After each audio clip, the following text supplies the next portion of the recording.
Good morning, dear Sangha. Today is the 27th of November in the year 2005, and we are in the Loving Kindness Temple, New Hamlet.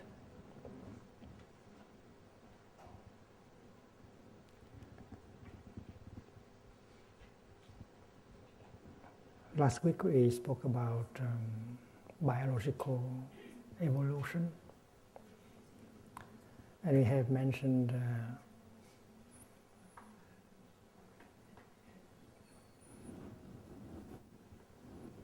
cultural evolution. We know that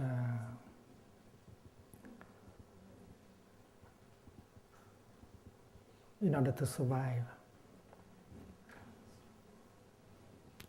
species have to be strong in their competition,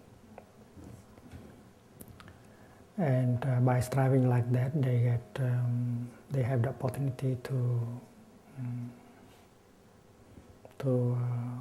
defend themselves, to survive, and to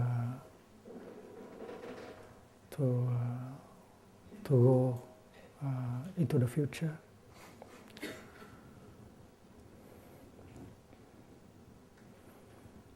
Natural selection is the term that people use.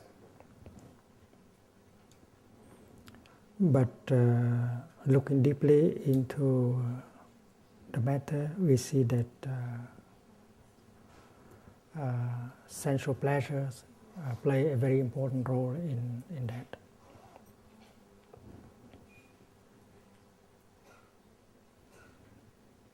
We all know that sensual pleasures are very fleeting. They do not last.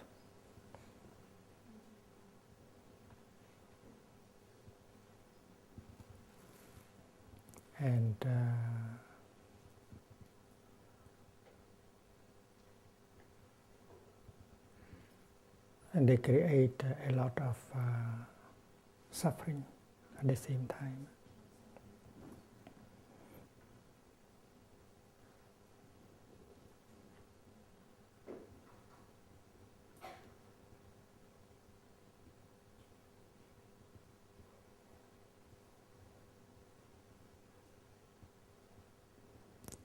The question we would like to pose, to ask,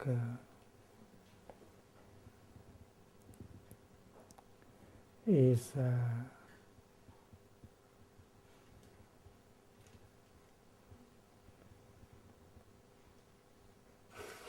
do we want survival, or do we want happiness?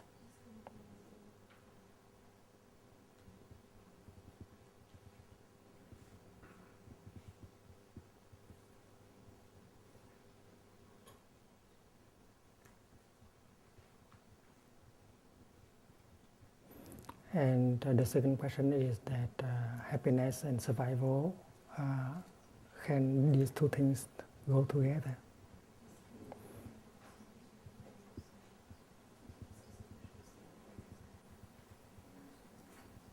Because while striving to survive, we have to destroy, to kill.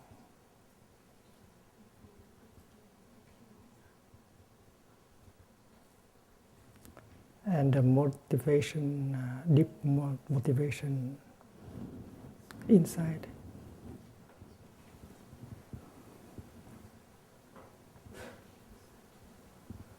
is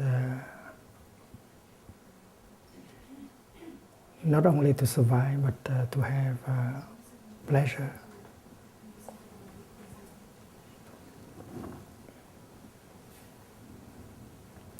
and looking deeply into the present situation, we can see that very, very clearly.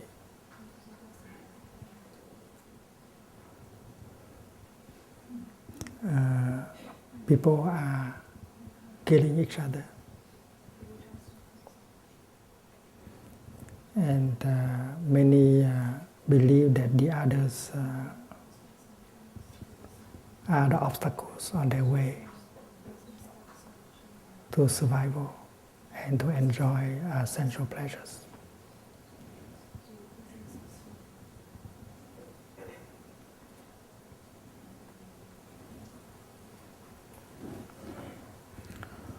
On one hand, we try to fight in order to survive, and on the other hand, we try our best in order to get the pleasure, the sensual pleasures. And both kind of action are bringing a lot of suffering to us and to our victims.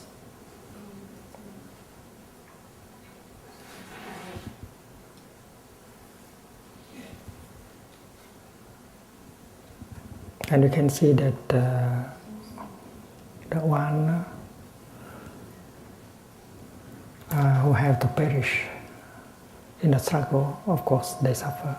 But the one who win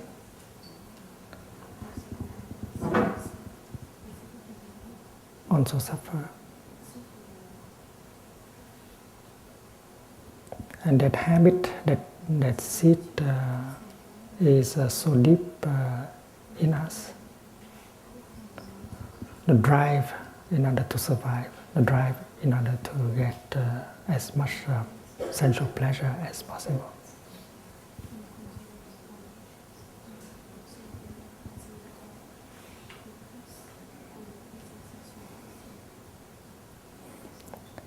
And when we look into the teaching of the Buddha, you can see a way out. The Buddha does not speak about survival. Does not encourage us on the path of seeking sensual pleasure.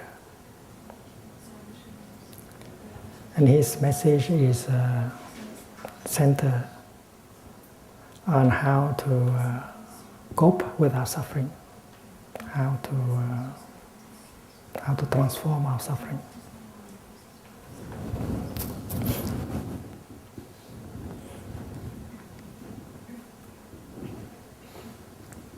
When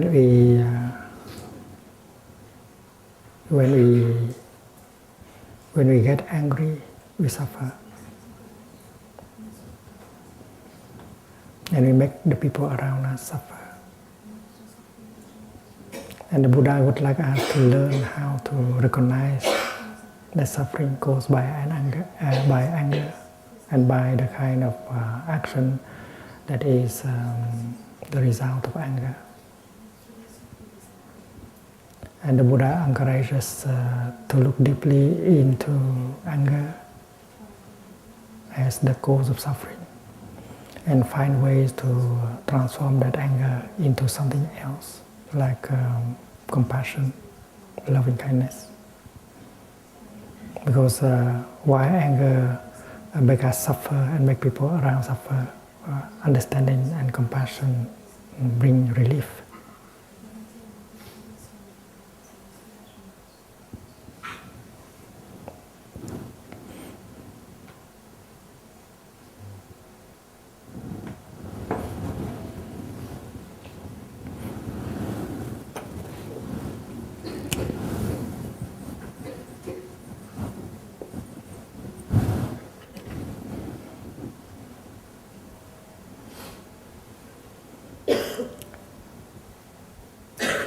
And he also advised us to look, to recognize our fear, our fear.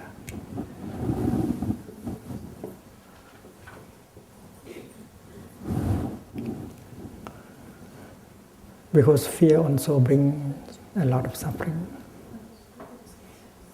And out of fear, we can act in a very destructive way. We try to kill them before they have a chance to kill us. And we cannot sleep well, always afraid. The terrorists are everywhere, and we can die at any moment. So we are urged by our fear to do something, to kill the terrorists before they can kill us. And by the in the process of trying to kill and to get safety, we kill so many innocent people. And the Buddha advised us to look deeply into the nature of our fear and to see whether there is a way to transform our fear into understanding and compassion. Because understanding and compassion will help us and help people around us.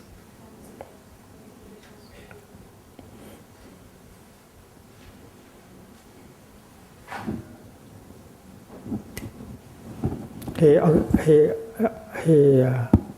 advised us to look at our delusion.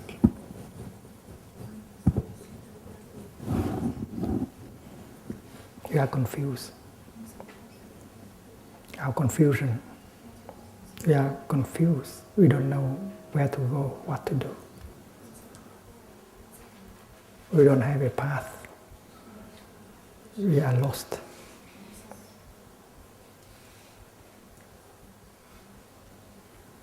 And confusion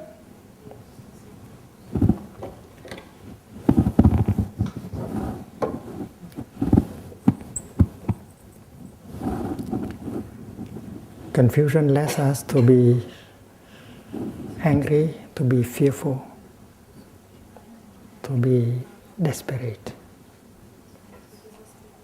and caught in a state of being angry,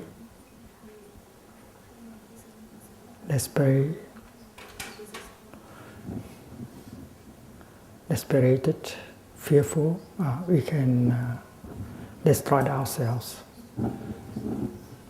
We can destroy our health, and we can cause a lot of suffering to many other people, confusion.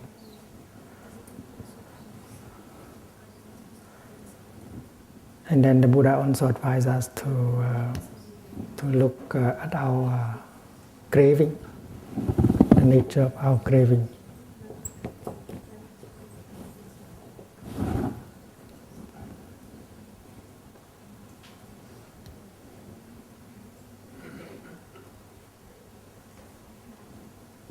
Because craving also pushes us in the direction of wrong action.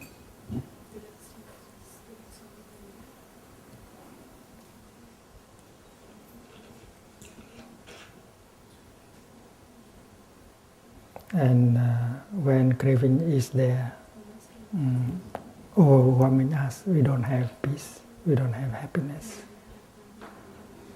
And these things are described in the Buddhist teaching as poisons. Poisons.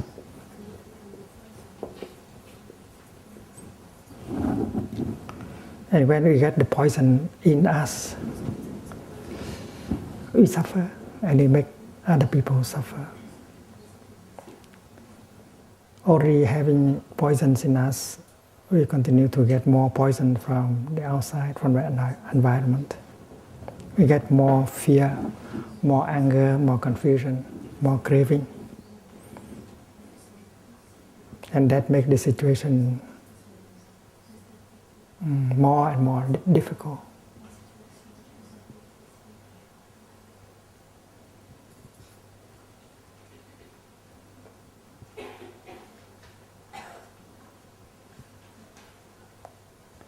Looking deeply, we can see that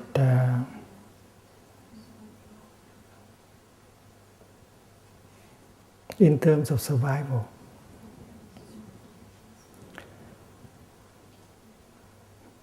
Only just in terms of survival. The practice to help us transform our anger, our fear, our confusion, and our craving.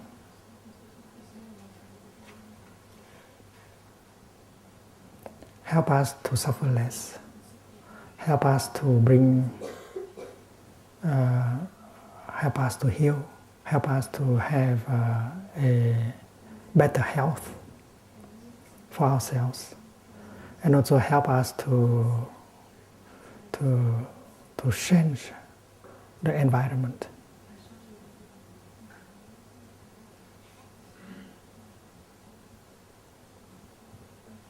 And with that, the chance to survive is better.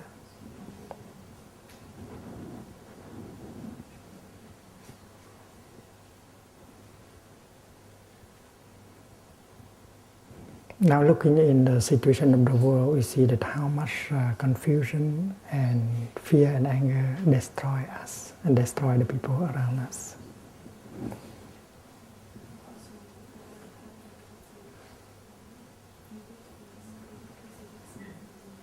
And that goes in the line of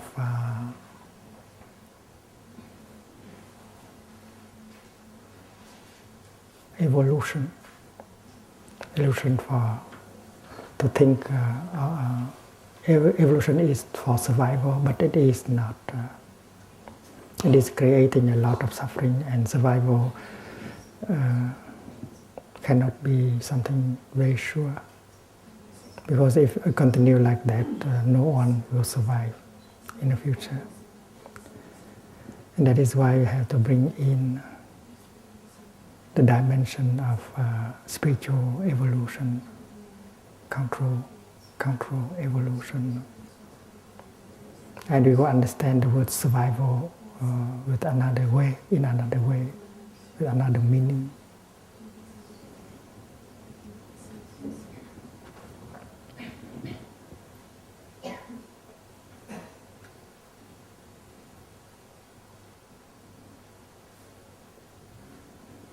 Now, those of us who have a serious illness,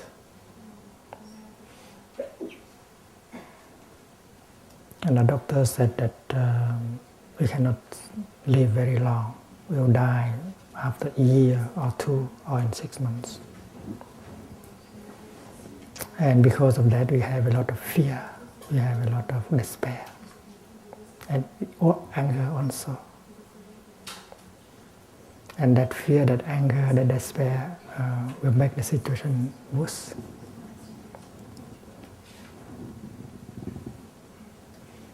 But when we bring in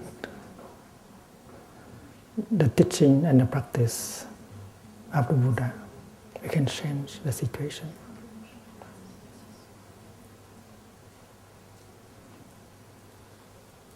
Because the teaching and the practice can help us deal with the anger, the fear, and the despair.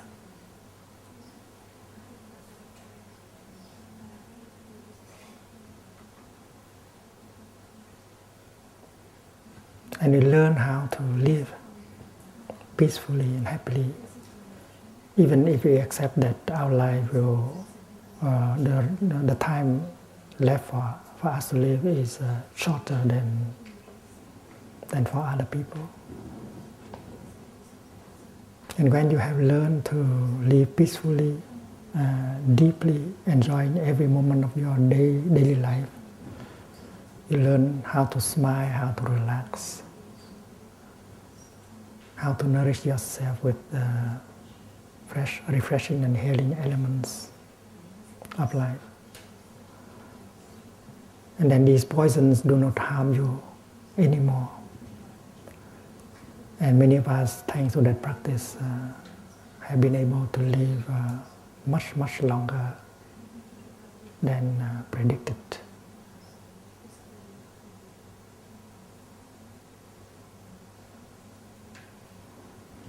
There was a young man in Canada, and his doctor told him that he had only 3 months to survive, to live.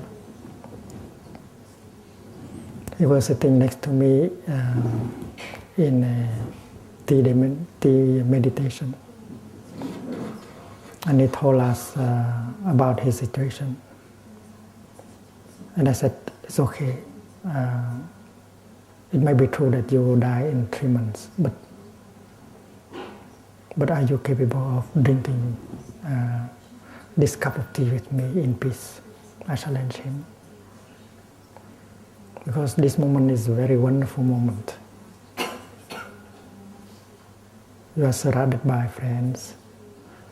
Today is a beautiful day, and you have tea. Are you capable of enjoying your tea and the presence of the people sitting around you?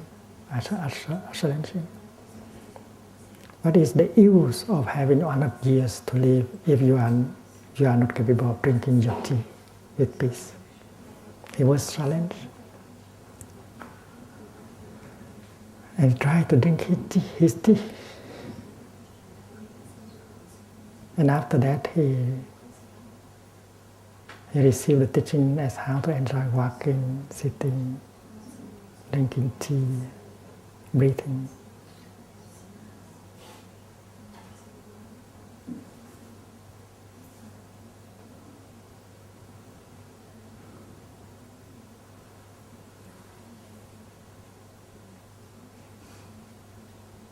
He took the 14 precepts and got the name, the Dhamma name, true birth, true birth, true birth or true life, junction.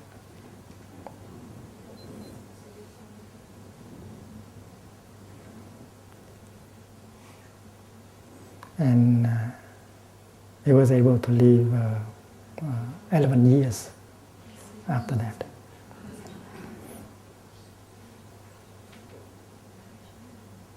So that is also survival. But survival not by killing, by destroying the people around, species around, but by bringing in the practice of transformation and healing.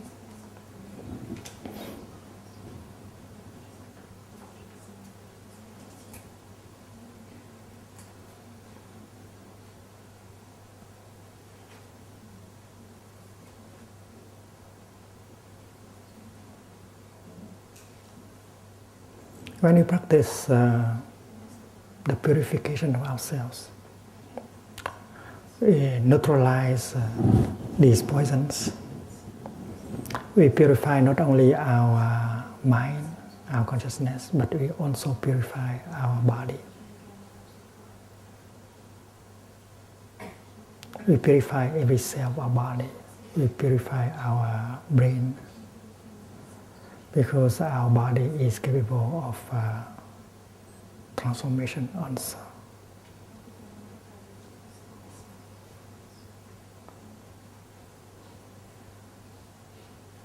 When you are trained in the discipline of meditation,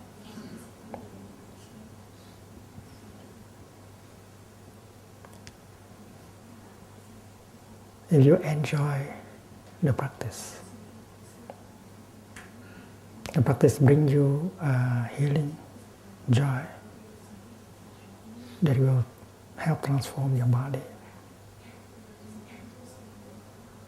And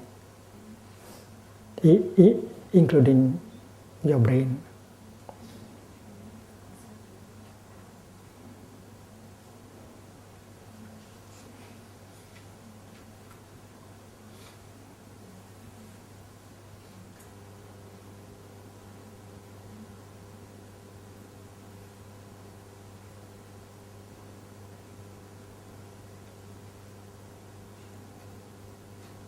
And you learn a new way of dealing with events, with what happened in your daily life. There's a pattern of behavior that you have followed for a long time. And that pattern of behavior has brought you a lot of suffering, anger, fear, craving. With the practice, you are able to create new patterns of behavior.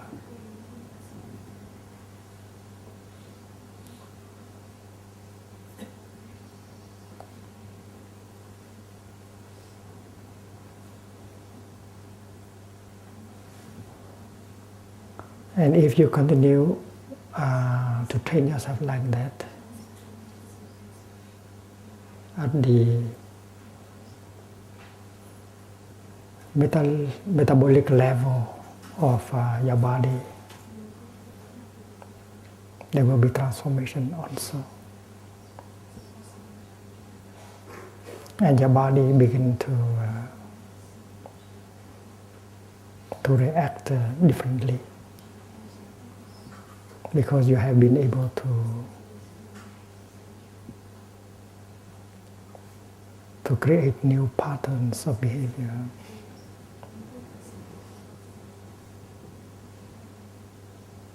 You know, in Plum Village, whenever you hear the bell, you naturally stop thinking, speaking, and you go back to your breath. You enjoy breathing in, calming, breathing out, smiling. And if you stay long enough in Plum Village, you don't need to make any effort. You don't make any effort at all. When you hear the bell, suddenly your body and your mind react beautifully.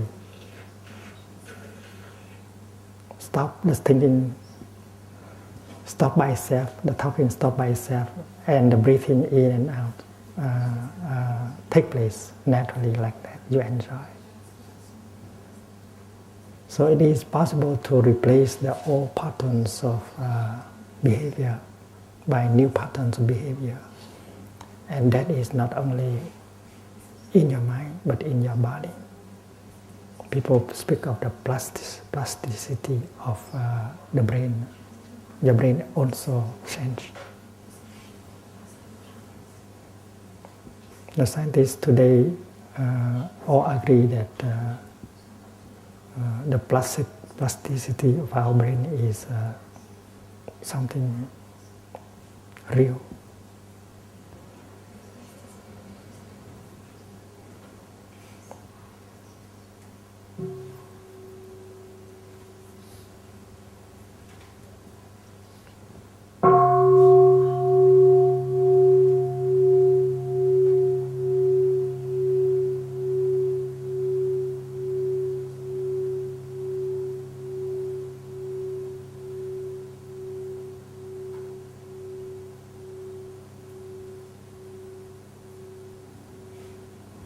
Your practice brings you relaxation, joy. And your practice influences your environment, your children.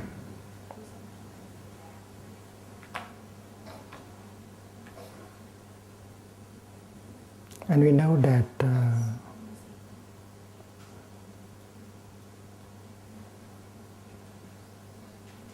it is possible for us to transmit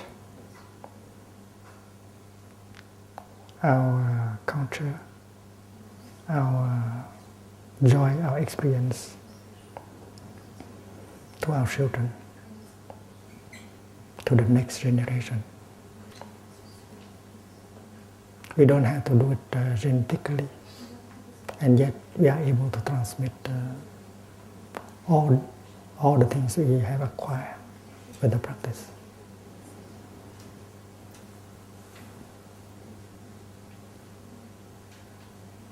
There's two ways of transmission. The first is genetical. The second is control. It is a fact that my students, my disciples have got transmission from me.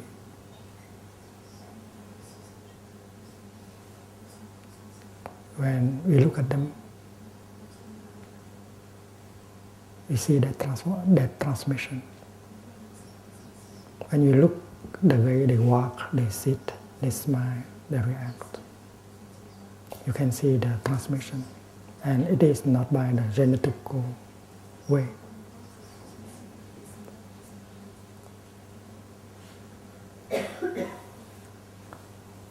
It's not easy to survive an environment like ours. It's very difficult. We can get insane very easily living in this environment. We can get despair easily. And many young people commit suicide every day. That's not survival.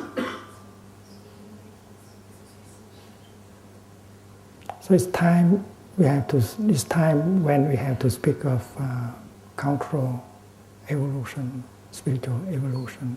We have to bring that dimension into our life.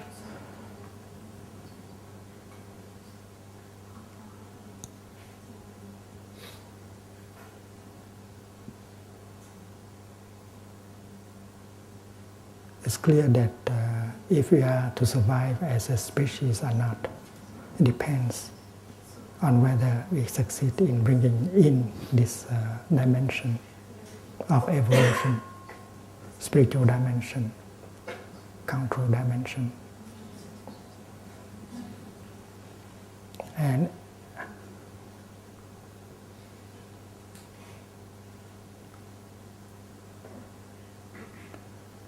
this kind of evolution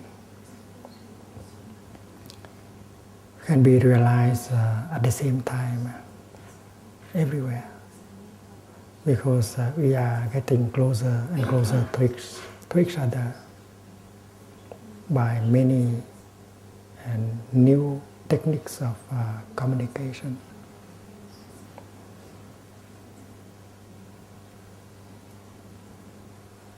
And the people in the world will be able to profit from our own evolution, our own practice.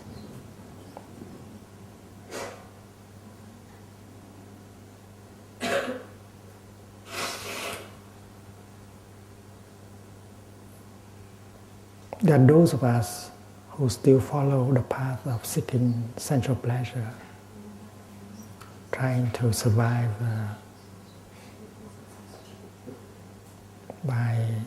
with violent struggles. But there are those of us who realize that that path is not truly the path of survival.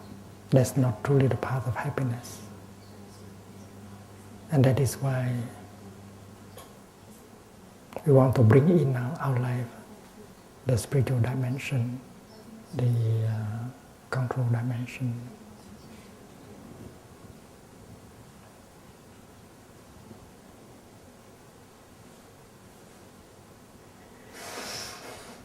This Dhamma talk will be listened to by our brothers and sisters in Vietnam in a few hours.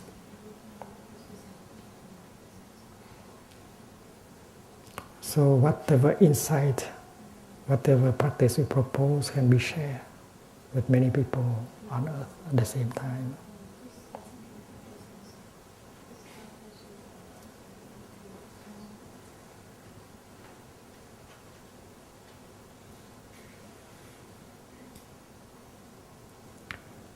When we sit down and listen to a Dhamma talk, you don't just want to hear nice words.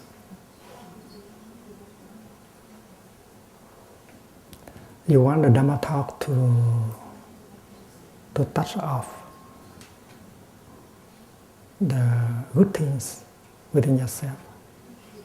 You have the seed of understanding, awakening, compassion, hope in you. The Dhamma talk should be able to water the seeds of happiness, of hope, of understanding and compassion in you. And that is already a transformation. it's not a Dharma talk is not like a film, a story for entertainment. It should be able to do you, to help you, to bring out the good things that are already in you. And a Dhamma talk should also help you to practice, so that you truly have the tool to deal with your anger, to deal with your despair, to deal with your craving and your confusion.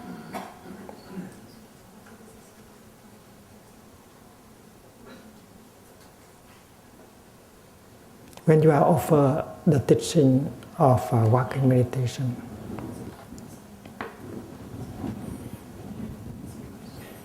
you know that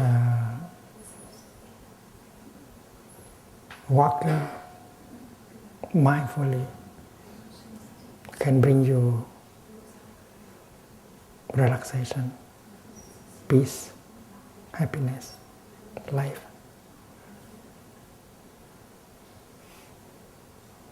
The one who offer you instructions on how to enjoy walking, that person should be able to walk beautifully and to enjoy his or her steps. And she or he should speak from his own experience. How to touch the earth, how to touch the wonders of life with every step, how to touch the ultimate dimension with every step.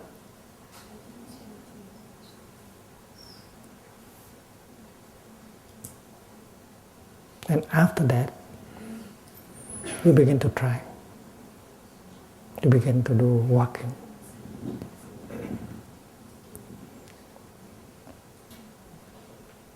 You may have the chance to succeed right away. In the first try.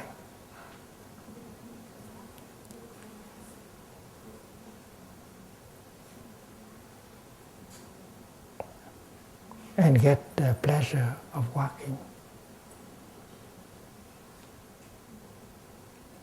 When you walk like that, you follow your breath. You concentrate on your breath and your steps, and you get concentration. You are aware that you are touching the earth with your feet. Mindfulness. And if you are capable of releasing your projects, your worries about the future, and then you are capable of experiencing joy during walking.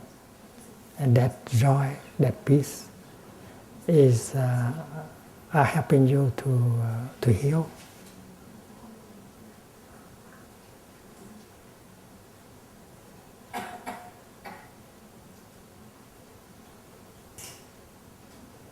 And practicing in the context of Sangha, you see that around there are people who are capable of walking like that.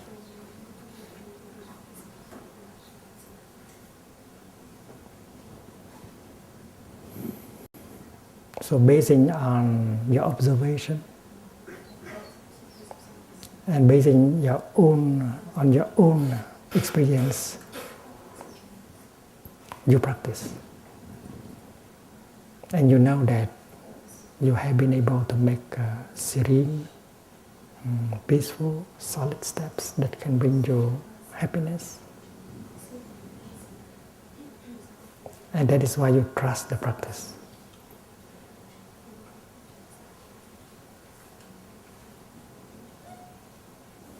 And when you are able to master the practice of walking meditation for your own transformation and healing and happiness,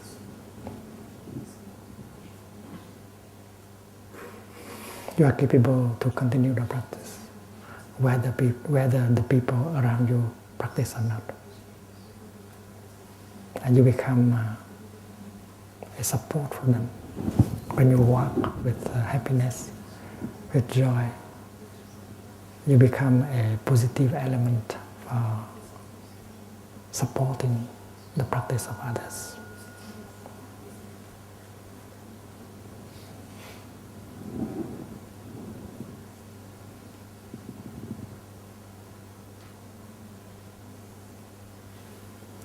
When you listen to the bell,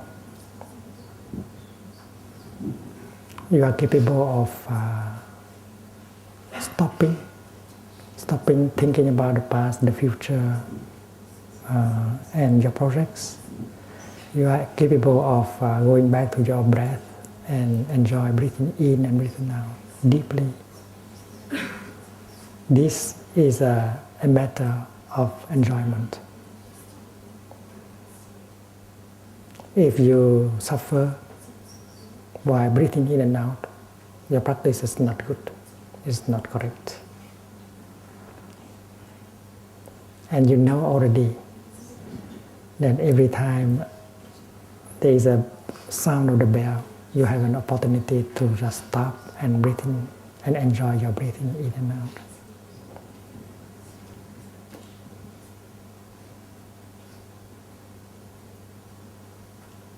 And if you are used to the practice, you continue to enjoy the practice of mindful breathing, whether the people around you practice or not.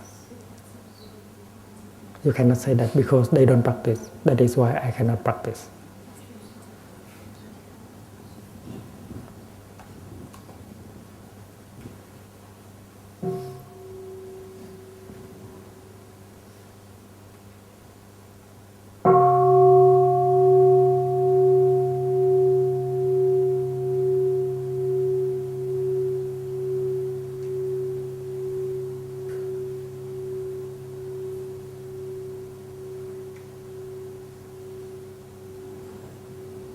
The Buddha said, when you get angry, go back to your breathing.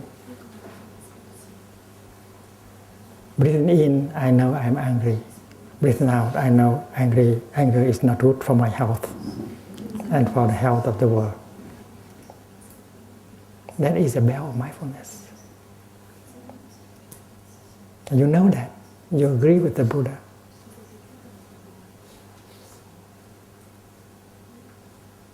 And the Buddha expects you to do better than that also. Recognize the fact that anger is not good for your health.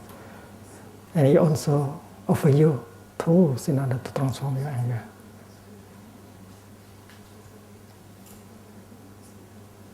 When you get angry,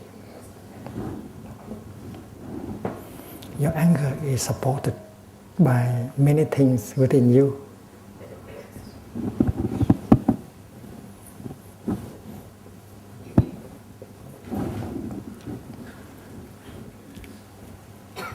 All experiences of anger, the face of the person who were not kind to you reappear in yourself.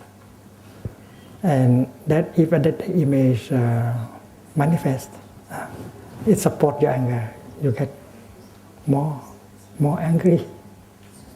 And you remember what he said or she said, you get angry. So many things in you that you still keep and have not been able to transform, come up and support your anger. And suddenly your anger falls like a cascade, very strong, and you become the victim of your anger. And your body also go along with that. The beating of your heart, the chemical in you are triggered in order to go with that anger. So, breathing in, I know that I am angry. Breathing out, I know anger is not good for my health and for the world and for the community. This is the first step. The second step is to visualize the outcome of anger. You have to visualize how anger destroys your health and destroys your community, destroys the world. You can see And in yourself, in your store consciousness, you have these images. You have seen anger destroying families, couples, and others. You see the suffering. And if you are able to bring these images back, your anger will stop. Visualization.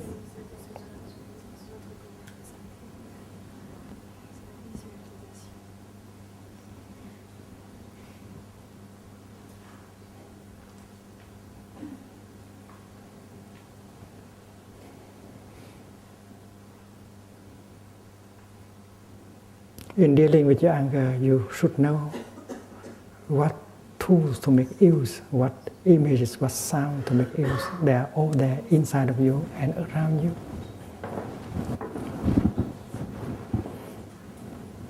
Suppose you know someone who is capable of smiling during a difficult situation. And his or her image is you. And if you are able to think of him, think of her, and seeing his or her smile in a provoking situation, that image will help. And you want to be like him, to be like her, sitting solidly as a rock, and not allow anger to carry you away.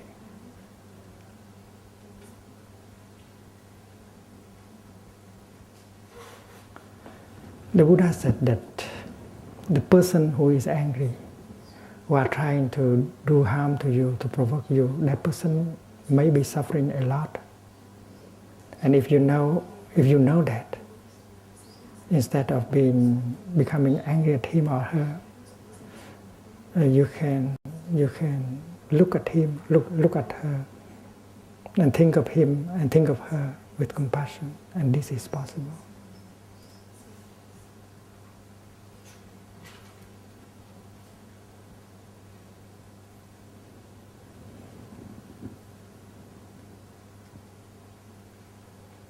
In the 70s, one day I got very angry because I received a letter from a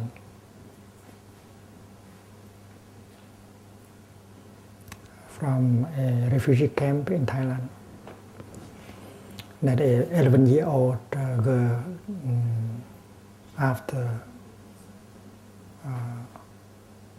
was raped by separate.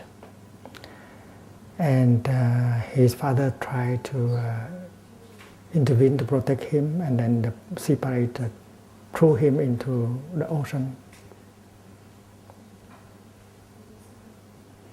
And during the 70s, news like that come every day. We were trying to help both people. Many of them stay in refugee camps in Thailand, in Malaysia, in Indonesia.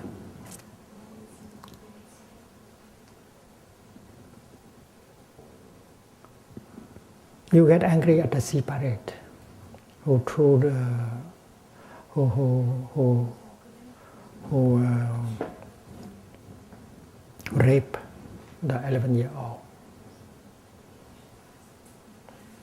And after being raped, after having seen her father drown, and she also jumped into the ocean to get drowned, you get angry at the pirate.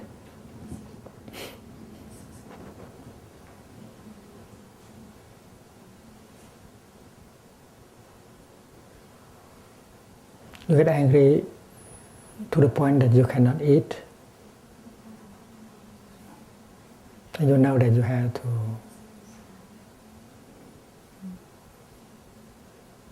do something in order to transform your anger. Otherwise you cannot eat, you cannot sleep, you cannot continue to help people.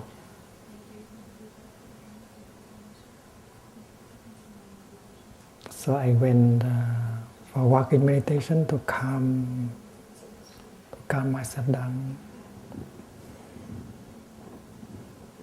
And that night during city meditation, I saw the pirate.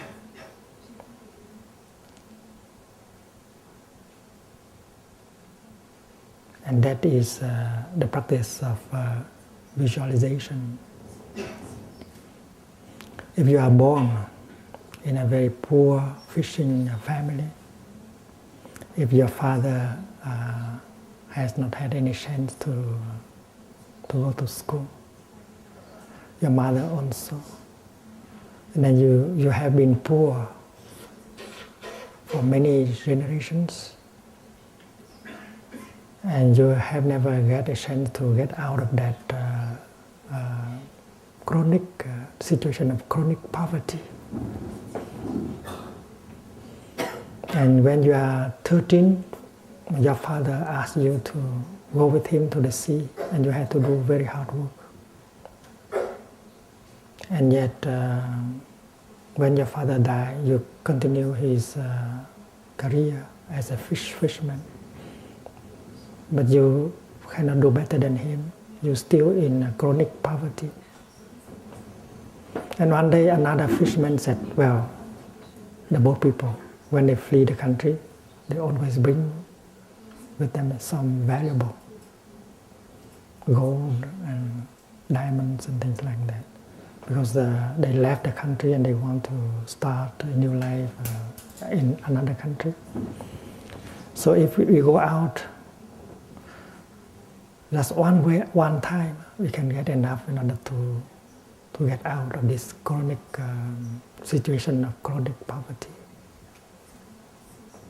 And many young men became pirates because of that. In the high sea, there was no policeman.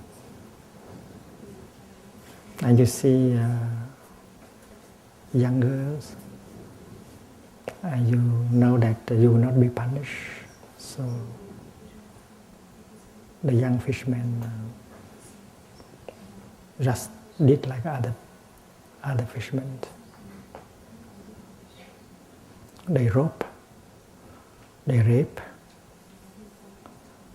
If you are on the boat, what can you do? If you try to intervene, they will throw you into the ocean. And if you have a gun, what would you do? Of course, you will shoot the separate. That separate might be just 21 years old or 22. And I saw that in my meditation.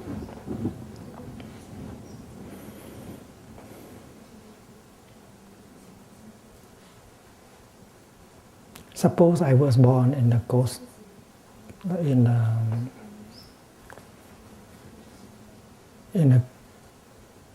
along the coastline of Thailand 24 years ago, into a family like his. My father was very poor. My mother did not have any education. I was raised like that. No one. I did not go to the. I have no chance to go to school. I became a young poor fisherman. Nobody has taught me to love, to be responsible. Nobody has helped me to get out of my situation of chronic poverty.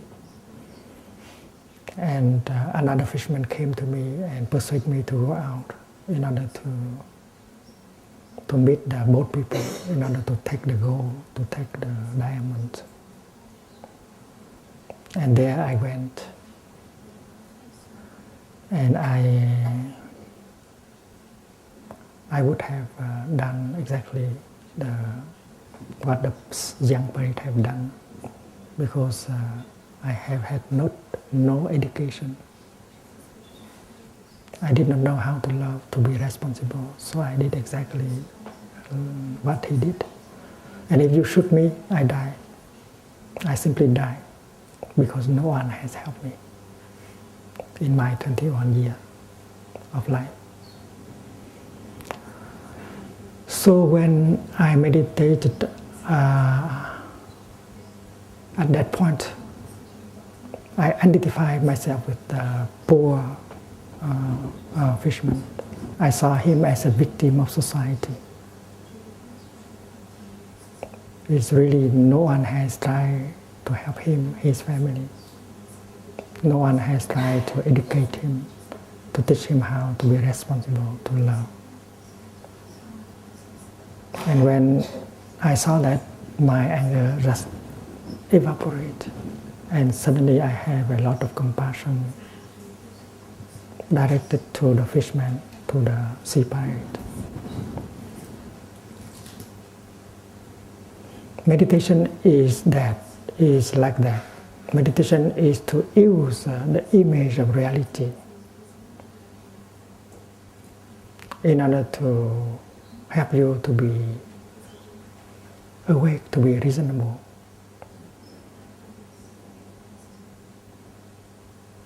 You should know that anger is not good to your health, and you are not good to the health of the people around you and the society, but that is not enough.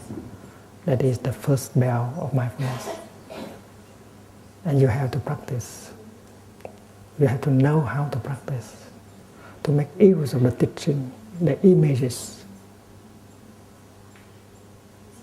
the insight, the experience you have got in order to embrace that anger and transform it.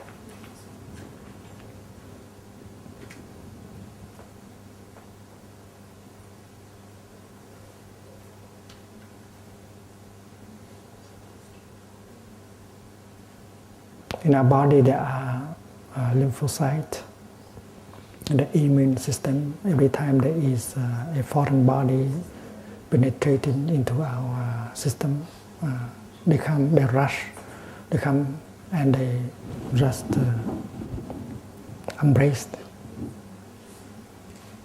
and digest that foreign body and transform it into protein and other things.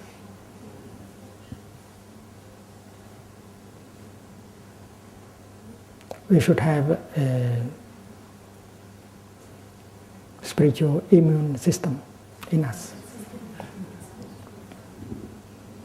We should have macrophage,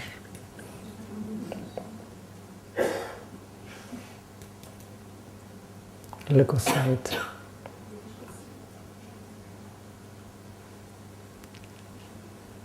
we should be able to use them in order to protect us. Every time anger or fear manifests, we should call on these elements to come, to surround, to embrace that, not to let it do harm to our life, to our body, to our mind. The practice is very much the same as the practice of the immune system. We know that this is a poison, and if we do not take care of the poison, if we are not careful, we will let the poison destroy us. And the Buddha spoke about poisons: confusion, anger,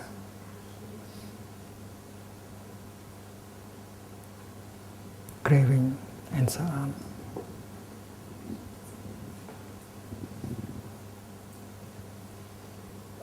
A Dhamma talk is not something nice to hear, to listen to.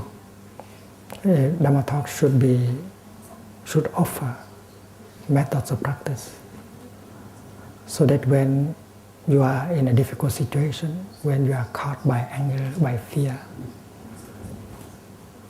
by craving, you know how to deal with these mental formations.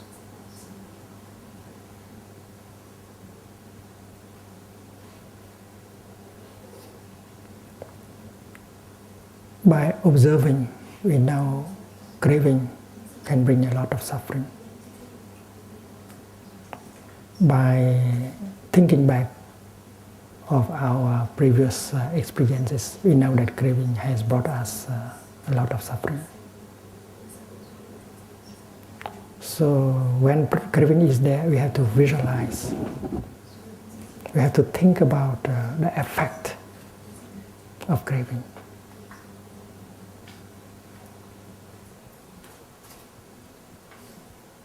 Before saying something, before doing something, you have to think of the effect that that our act or our speech will bring about. And if we can see very clearly, we'll be able to stop saying that, doing that. And this is a matter of training.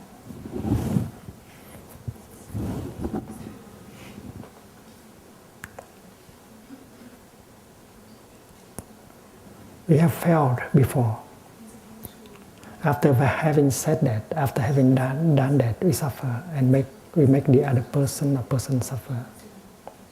And yet, when the situation presents itself, again, similar to that, our pattern of behavior push us to do the same, to say the same thing, to do the same kind of act.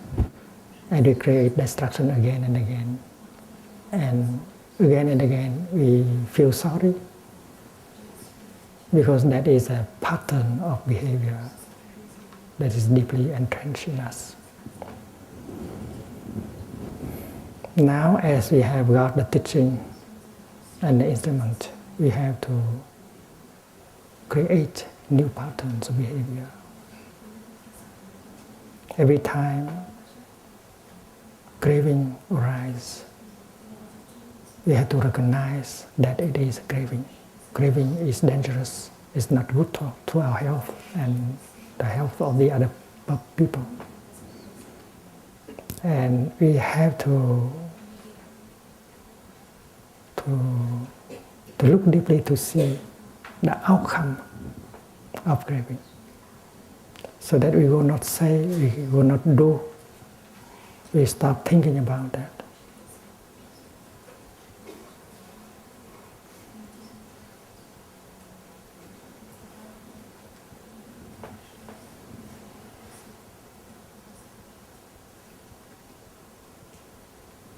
In Plum Village, we have offered the 3 sentences to deal with anger. Every time anger arises, we should not say anything, do anything. We should go home to our mindful breathing. We should look deeply in order to see what is the real cause of our misery or suffering. Does it come from the other person, or it has come from within us?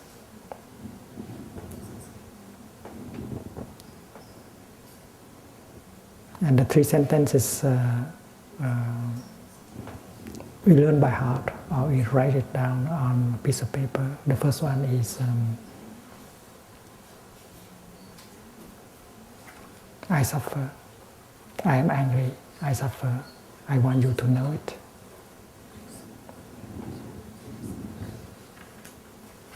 The second sentence is, I am practicing, I am doing my best to practice, to deal, to take care of my anger. And the third sentence is, please help me. And because we are not,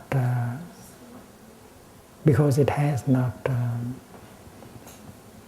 become a habit, a good habit, that is why we have to write it down, write these sentences down on a piece of paper and put it into our wallet. Every time we get angry at him or her, we take it out and we read the 3 sentences, and we remember right away what we should do and what we should not do.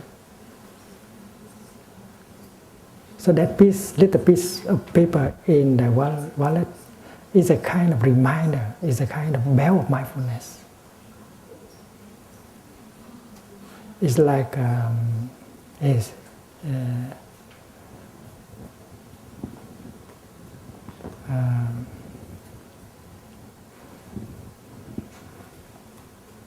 is like a pillow that helps us to float on the water.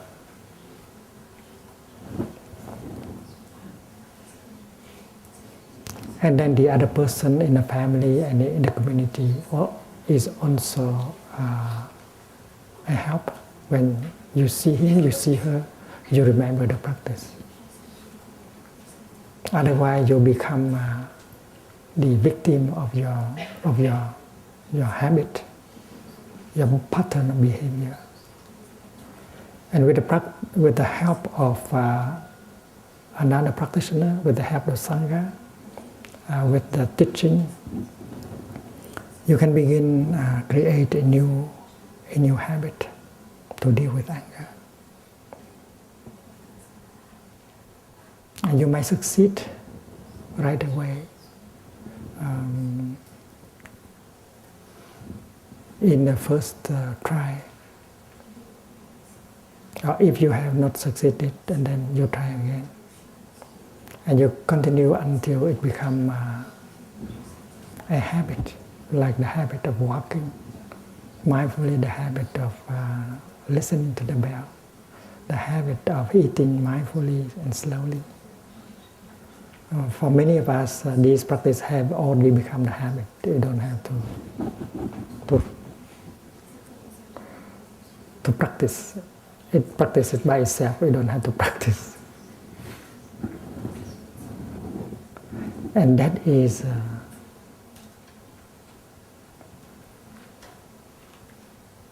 transformation,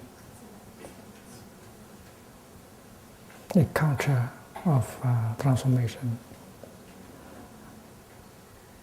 the culture of healing and transformation.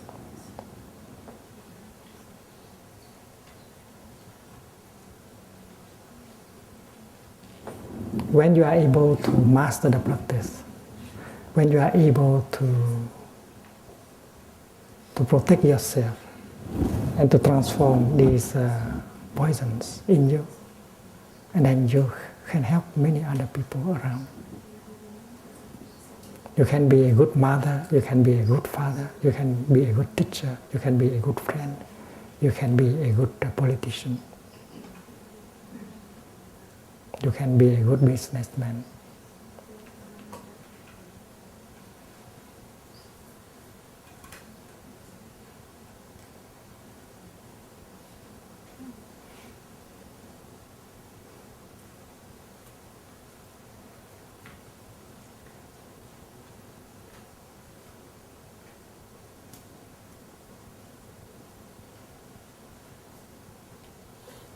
There are people who were forced to go to hard-working camp.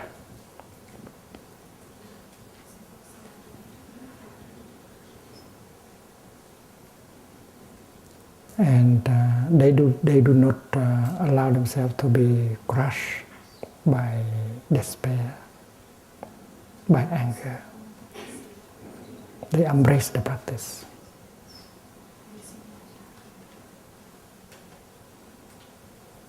Not only they can survive, but they can heal.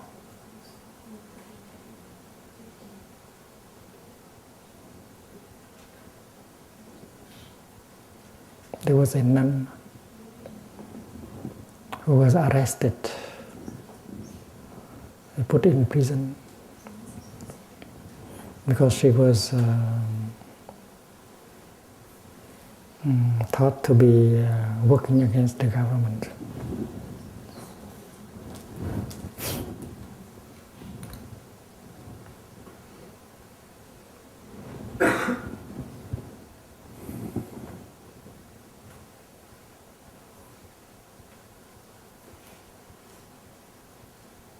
When she was 16, she came to the root temple, and I gave her instructions as how to practice. Later on, she went to America and studied English literature in the University of Bloomington. Going back to Vietnam, she became a nun. very intelligent.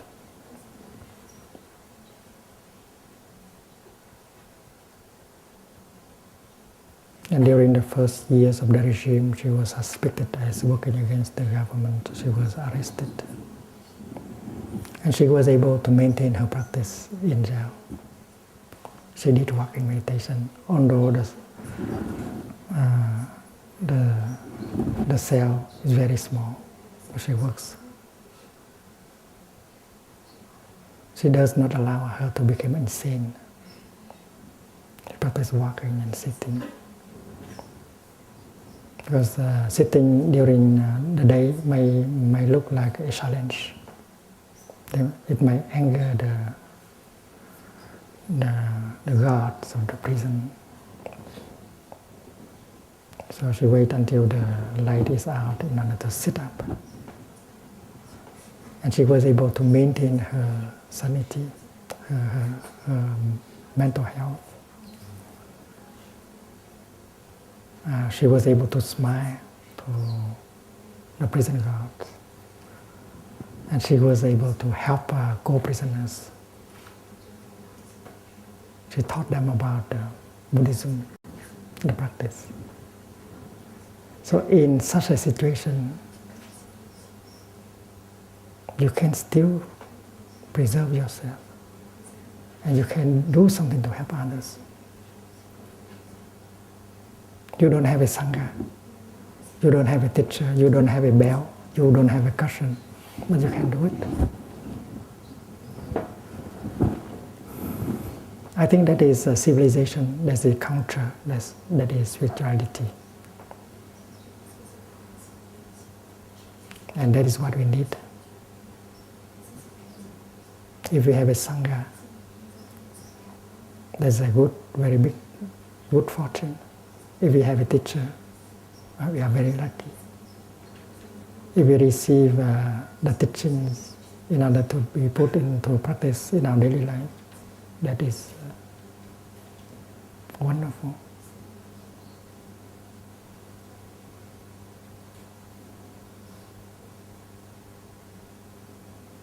When you have a disciple like that, you can learn a lot from your own disciples.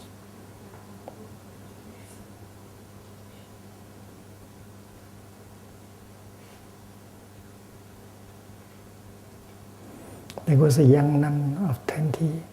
She was ordained while I was in Vietnam, early this year. Her Dharma name is Mỹ Nghiêm,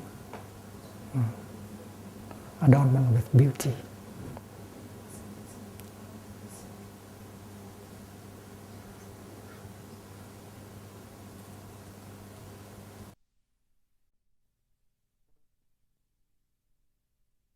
Sick.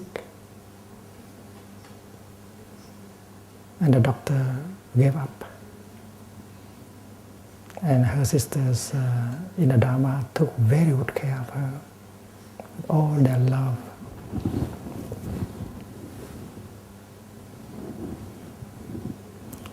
One day I learned that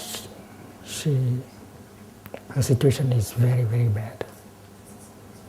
They don't know how long, how many days she can survive. So I wrote her a letter of about 12 lines. I said, my child, I send you my energy every day.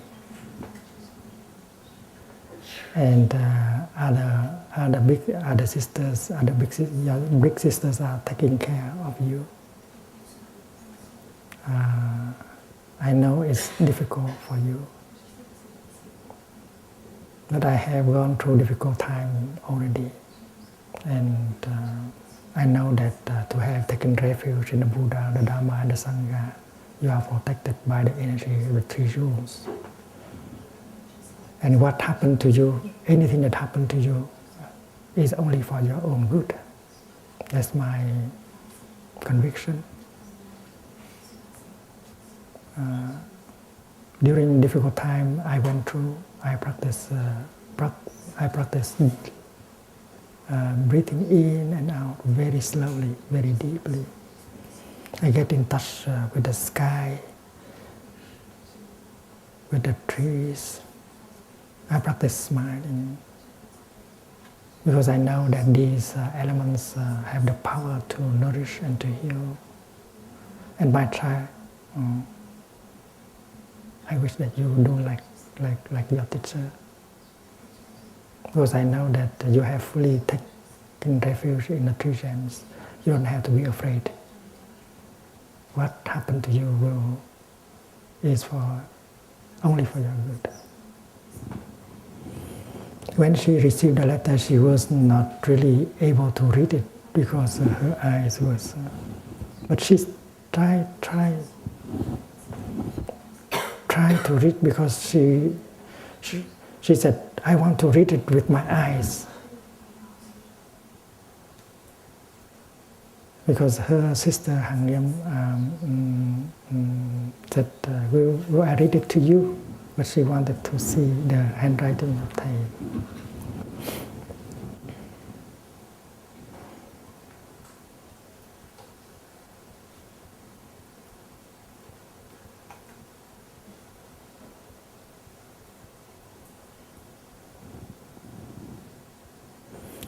I'm glad that the letter arrived on time, because during the next 2 days she practiced exactly like suggested in the letter. There is an article written by one of her sisters in the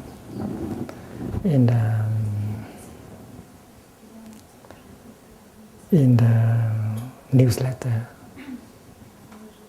and she said that she remarked that during the 2 days that follow her reception of the letter, she was very peaceful. She practiced breathing and she smiled a lot. She smiled a lot.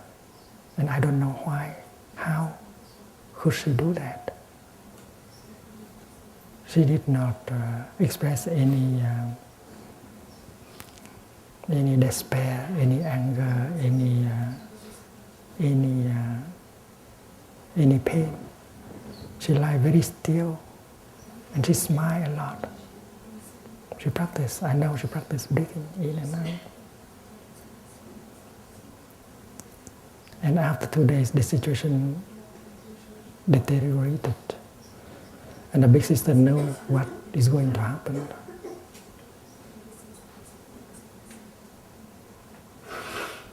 And the sisters came and sit around her to support her in that final moment.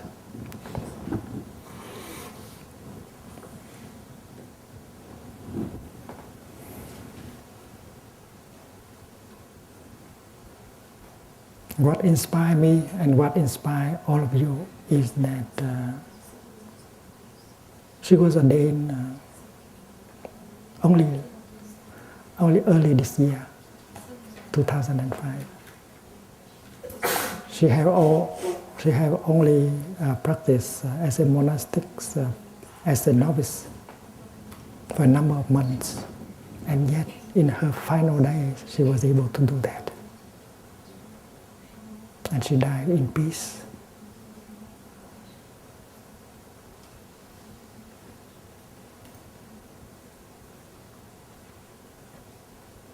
Believe me,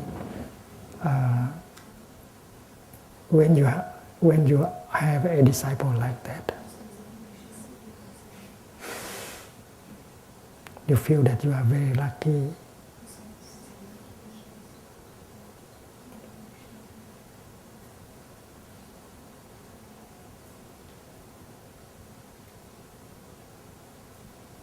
Life is impermanent.